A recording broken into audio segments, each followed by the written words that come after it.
प्रिय दर्शकों, नमस्कार। गुरु पूर्णिमा की हार्दिक शुभकामनाएं।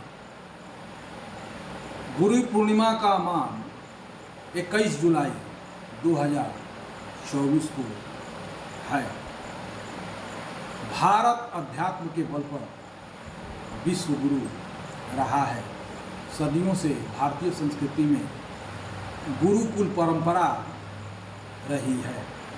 श्री राम के गुरु वशिष्ठ, श्री कृष्ण के गुरु संदीपनी, परंतु 4 वेद 18 पुराण में के रचयिता वेद व्यास जी जगत गुरु है। आषाढ़ मास की पूर्णिमा को व्यास जी का जन्म हुआ था, इसीलिए इस पूर्णिमा को गुरु पूर्णिमा, व्यास पूर्णिमा के नाम से जाना जाता है। इस दिन पूरे देश में व्यास जी की पूजा अर्चना की जाती है, साथ ही अपने अपने गुरुओं का भी सम्मान किया जाता है।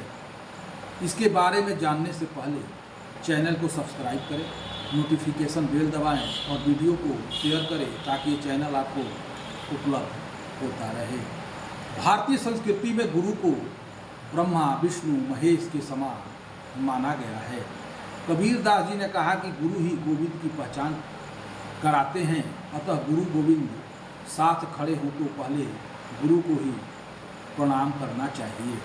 कबीरदास जी कहते हैं कि तीनों लोक, 9 खंड, 7 द्वीप एवं 21 ब्रह्मांड में गुरु के समान कोई नहीं होता है, क्योंकि गुरु साधारण मनुष्य को ज्ञान देकर देवता के समान बना देते हैं। गुरु के शरण में ही सच्चा सुख एवं भक्ति प्राप्त होती है। जो व्यक्ति गुरु के शरण को छोड़कर अन्यत्र जाता है, उसके नरक में भी स्थान नहीं मिलता है।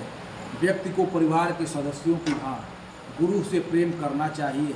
ऐसे व्यक्ति को कोई कष्ट नहीं होता है। जो मनुष्य जीवन का अंधकार करोड़ों सूर्य एवं चंद्रमा को समाप्त नहीं कर पाते, वह अंधकार अज्ञान गुरु के ज्ञान से, प्रकाश से नष्ट हो जाती है। गुरु कृपालु भी होता है, इसके समान दुनिया में कोई कृपालु नहीं हो सकता।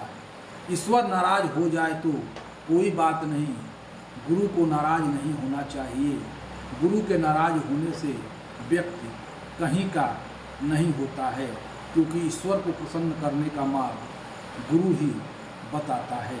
अतः अपने गुरु के चरण रज को अपने मस्तक पर अवश्य लगाना चाहिए, क्योंकि समस्त भवरोगों को गुरु की चरण रज नाश करती है।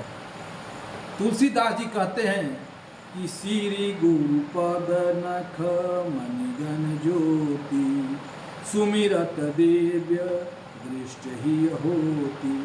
अर्थात गुरु के चरण नखों की ज्योति का प्रकाश मणियों के समान है, जिसके स्मरण मात्र से हृदय में दिव्य दृष्टि उत्पन्न हो जाती है।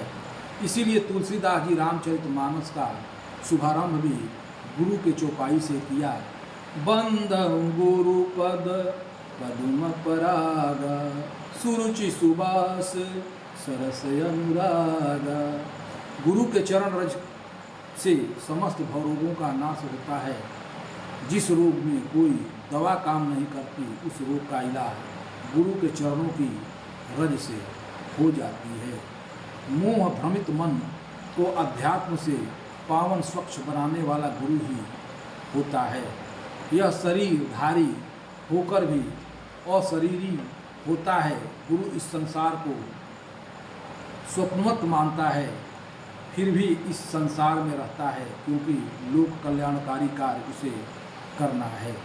गुरु हमारा सबसे बड़ा शुभ चिंतक होता है, क्योंकि वह लोक परलोक की शिक्षा हमें देकर हमारा लौकिक परलोक जीवन को सफल बनाता है। सच्चे शिष्य में दृढ़ता होती है। एक बार इसे गुरु बना लेता है, वह श्रद्धा एवं पूर्ण मनोयोग से गुरु की सेवा में समर्पित हो जाता है। जब शिष्य के हृदय में सच्ची सेवा एवं लगन होती है, तभी उसे गुरु के चरण रज प्राप्त होती है। जिस दिन शिष्य को गुरु के चरणों का रज प्राप्त हो जाता है, उस दिन उसके भव त्रास समाप्त हो जाता है। गुरु उपकार के बदले शिष्य को कोई भेंट भी नहीं चाहता। गुरु तो भेंट में शिष्य का अहंकार लेता है। अहंकार रहित शिष्य ही मानव का कल्याण कर सकता है। गुरु के गुणों का वर्णन शब्दों द्वारा नहीं किया जा सकता। चाहे संपूर्ण पृथ्वी को कागज बना लिया जाए, सातों समुद्र की स्याही बना ली जाए, सभी जंगलों की लकड़ी की कलम बनाई जाए, तब भी गुरु के गुणों को नहीं लिखा जा सकता। कबीरदास जी कहते हैं कि सब धरती कागज करूं, लेखनी सब बन राय, सात समुद्र की मसी करूं, गुरु गुण लिखा न जाए। अतः हमें गुरु पूर्णिमा पर गुरु का स्मरण करना चाहिए, गुरु अर्चना बंदन करना चाहिए, ताकि हमारा जीवन सुखी हो सके।